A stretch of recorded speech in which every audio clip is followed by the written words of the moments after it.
When people ask who raised me, the obvious answer is easy: my family.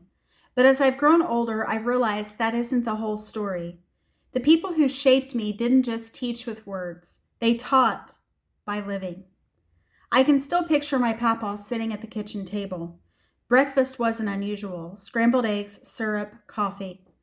Nothing about the meal would have seemed important to anyone passing by. Yet years later, every time I drizzle syrup across scrambled eggs, I'm no longer standing in my own kitchen. I'm standing beside him. That's the strange beauty of memory. It rarely announces itself. It arrives quietly: a smell, a recipe, a phrase, a song. Suddenly, decades disappear. The same thing happens when I think about my grandmother. She made impossible pie. If you've never had it, it's difficult to explain. But it's kind of like a custard, part coconut, part miracle. Simple ingredients somehow become something greater together. Looking back, I think families work the same way. Ordinary people, ordinary moments, ordinary meals become extraordinary memories. Then there was my mammy. Long before I ever owned a Chihuahua, she did. Years later, when Duke came into my life, I thought I was simply getting a dog. Now I realize I was continuing a family story. Duke became my shadow through one of the hardest seasons of my life: law school, stress, self-doubt, long nights. I cried more than once over books that refused to make sense. Duke never understood constitutional law. He couldn't explain civil procedure. He certainly wasn't much help with evidence, but somehow he always knew when I was hurting. He would cry with me,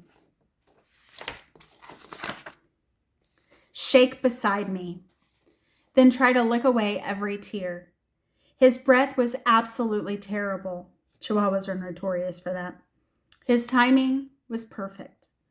That little Chihuahua never solved any problems. He reminded me I didn't have to face them alone.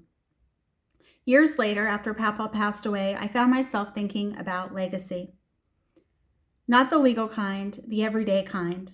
The kind built through recipes, dogs, stories, laughter.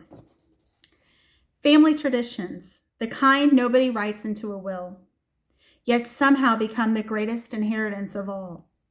Now I watch my own children, Holden practicing basketball when nobody asks them to, Q wiping away my tears with her tiny finger just as naturally as Duke once tried with his tongue.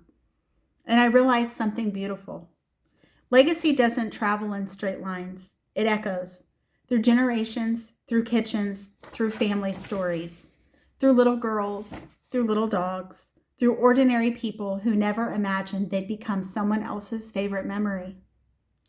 If I've learned anything through grief, it's this: the people we love never stop shaping us.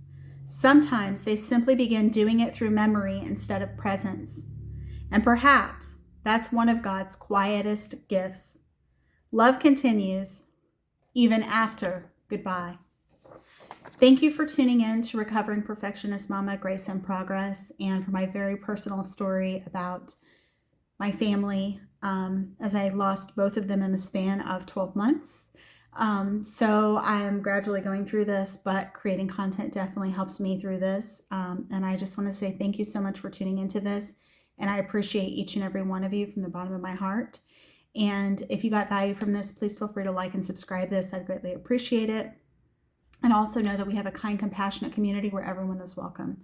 So thank you so much. And if you have story ideas, feel free to drop them. I definitely will look into them if you like. And I hope you have a great rest of your day, and hopefully you'll come back and see me again soon. Bye-bye.